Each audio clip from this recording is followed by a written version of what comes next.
নমস্কার বন্ধুরা, আজকে কিন্তু তোমাদের জন্য নিয়ে চলে এসেছি সেমি তসরের মধ্যে আরেকটা জামদানি ওয়ার্কের শাড়ি। জামদানির কাজ কিন্তু তোমরা আগে রেশমের মধ্যেও পেয়েছো, কটনের মধ্যেও পেয়েছো, কিন্তু আজকে কিন্তু জামদানির কাজটা আমরা রাখার চেষ্টা করেছি একটু তসরের মধ্যে। এটা কিন্তু একটা সেমি তসর, কিন্তু পরলে কিন্তু শাড়িটা একদম বুঝতেই পারবে না এটা যাচ্ছে পুরোটা সেমির মধ্যে। খুব আনকমন একটা কালার কম্বিনেশন রয়েছে। এটা হচ্ছে কিন্তু ম্যাজেন্টা কালার, আরও তোমরা বেবি পিঙ্কও বলতে পারো। কিন্তু এই শাড়িটাতে কিন্তু ভেতরে থাকছে পুরো সাদা আর হলুদ দিয়ে বুটি করা, আর আঁচলটাতে থাকছে কিন্তু পুরো জামদানি স্টাইলে পুরো সুতোর কাজ করা।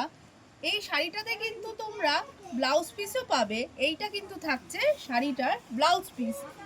এবার আমি আঁচলটার দিকে একটু কাজটা জুম করে দেখাতে বলবো, যাতে তোমরা সামনে থেকে আরো একটু বুঝতে পারো কাজটা কতটা ভালো নিখুঁতভাবে করা হয়েছে। জামদানির একটা এফেক্ট দেওয়া রয়েছে, সেটা আবার সেমি তসরের মধ্যে। জামদানি আমরা কিন্তু কখনোই ভুলে যেতে পারি না, এমন একটি শাড়ি।